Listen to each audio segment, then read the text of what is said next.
Hello everyone. Today I will discussing from post office to political office the socio-political dynamics of censoring for whom the bell tolls. Here is the academic information. Table of content. In this presentation, I will explore how Hemingway's novel was censored in different countries and how this ties into border issue of power, ideology, and free speech. Here is my research question.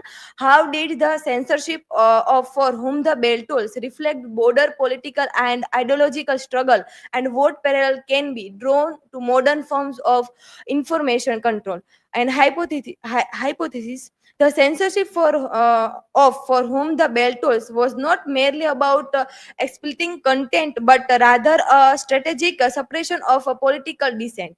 Government and institutions censored the novel to control narratives about war, revolution, and authoritarianism. This historical censorship mirror contemporary digital suppression, where ideological and political interest still dictate access to information. Hemingway's For Whom the Bell Tolls is a novel about the Spanish War, focusing on heroism, sacrifice, and the brutality of war. However, it was a censor in U.S., Spain, and Soviet Union. This raised an important question: what made this book a political threat rather than just a work of a fiction? This answer lie in the way literature challenge authority and controls the historical narratives. Who censored for whom the bell tolls? Surprisingly, for whom the bell tolls was censored by ideological oppressing regime. In the US, postal censorship laws restricted it. The FBI also surveillance Hemingway due to his political views. In Francois Spain, the book was banned for supporting Republican force. In the Soviet Union, despite its left stick themes, it wasn't considered sufficiently communist, leading to its restriction. These show how different governments, regardless of ideology, censors works that don't align with their political agendas. Why was For Whom the Bell Tolls is a threat? For Whom the Bell Tolls was a considered threat because it's a challenge document political ideologies, particularly fascism and nationalism. The novel portrays anti-fascist and pro-republican sentiment, which earned authoritarian regime like France in Spain. It also reject propagandas, mocks nationalist idea, and present war in a brutality honest way, making it dangerous to those in power. Uh, the good fight for the lost cause. Hemingway's present a Spanish Republican as noble, even through they ultimately lost war. This directly opposed Francois propaganda, which portrayed Republicans as a traitor and communist. The prose of reality. Hemingway did not romanticize war. His writing was raw and unfiltered. This clash with Francis regime, which wanted to glorify war and control the narratives. Abstract words like glory and horror seems obscene. This novel criticized nationalist rhetoric by dismissing words like glory and honor as meaningless in the face of real suffering. These mock fascist leaders who use this term to justify violence. Liberty Now, the name of a McFadden publication. These satirize how political ideas like liberty get distorted for commercial or propagandistic purpose. Such a criticism was dangerous because it exposed the hollowness of political slogans. Spencer read no language. Hemingway's blend of Spanish and English in the novel summarize the internationalism. Nationalist regime like Franco Spain opposed the linguist and cultural mixing sees it is as a threat to their authority. The receiving instrument for violent strokes amplify war reporting threatens censor. Books bans in context for whom the bell tolls versus other classics. Censorship is not unique of to Hemingway's. Many major literary work have faced suppression for whom the bell tolls censored because it provide themes like anti-fascist revolutionary anthems, which was censored by U.S., Spain, Soviet Union, and in the same way, the Grass of Worth, which is written by John Steinbeck, it was censored for its critique of capitalism, labor issue, and censored by U.S. California banned it. And the famous novel 1984, written by George Orwell, was also censored for its criticism of totalitarianism, and which was banned by Soviet Union, China, and Brave New World, which was written by Aldous Huxley. It was also censored for its critique of consumerism, government controls, which was censored by Ireland US School. These show that censorship is not just about offensive content; it about control. We often think of book censorship as a government banning book in school or libraries, but in the U.S., the post office played a key role under the Comstock laws, which lasted until the 1960s. Post office and had the power to block subversion materials and including books. Hemingway's novel faced a postal restriction delaying its distribution.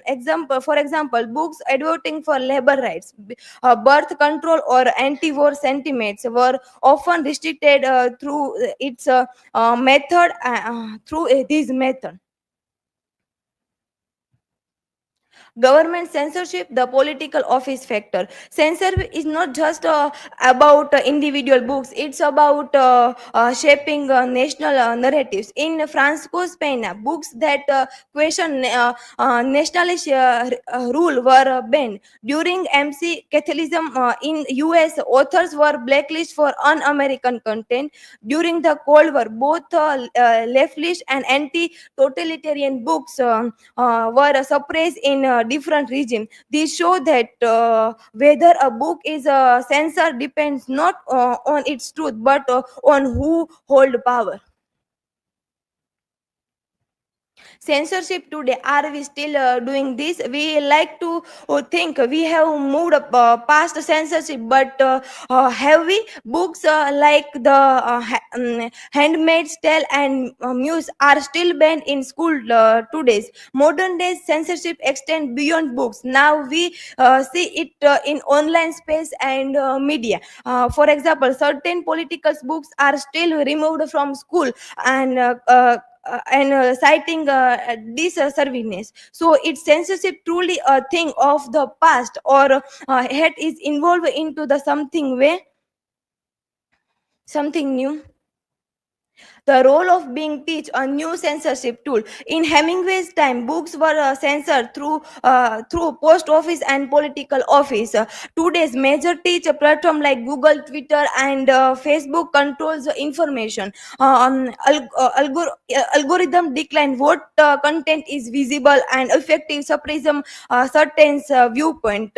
Social media platform limit post and on sensitive political event. If we post something, it is about their criteria. They gave a report and remove our post.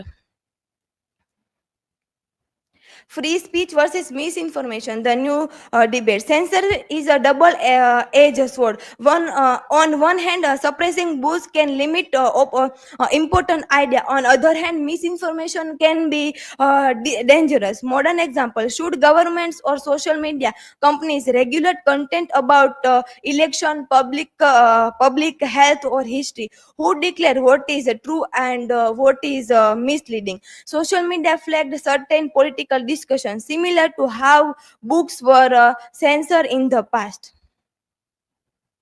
Why these matter? Lesson from Hemingway. Hemingway's case remind us that censorship is about power and morality.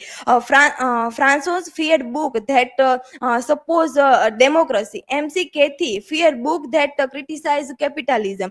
Even today, those in power decline that what cannot be said. This brings us to the final question: if censorship is about control, who should have that control?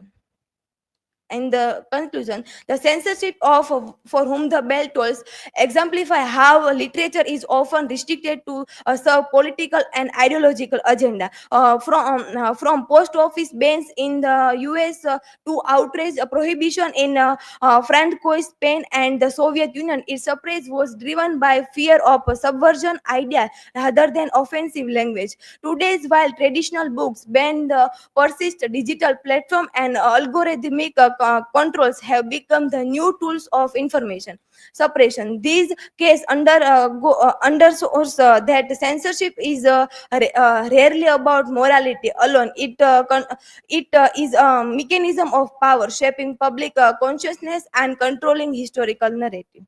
These are the references, and thank you. If you have any question, you can ask.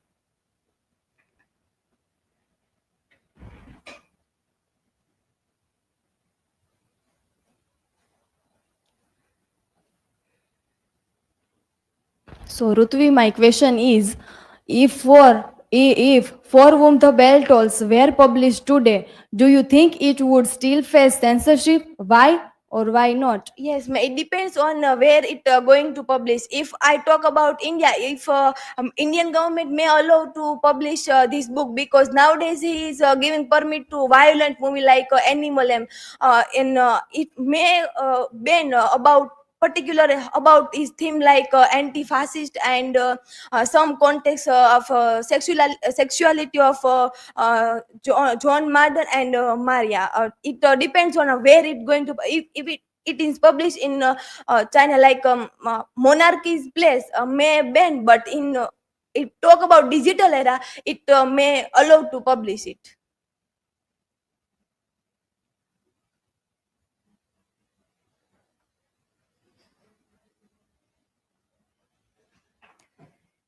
So, Rutvi, my question is, do you think banning books actually prevent people from reading them, or does it make them more popular?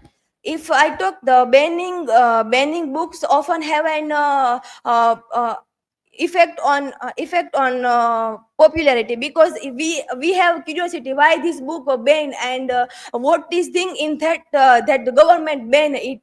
If we and the media also gave it, promote it, that this book is banned by government because of this factor and this factor. So if we talk, yes, a banned book get more popularity rather than not a banned book. So this is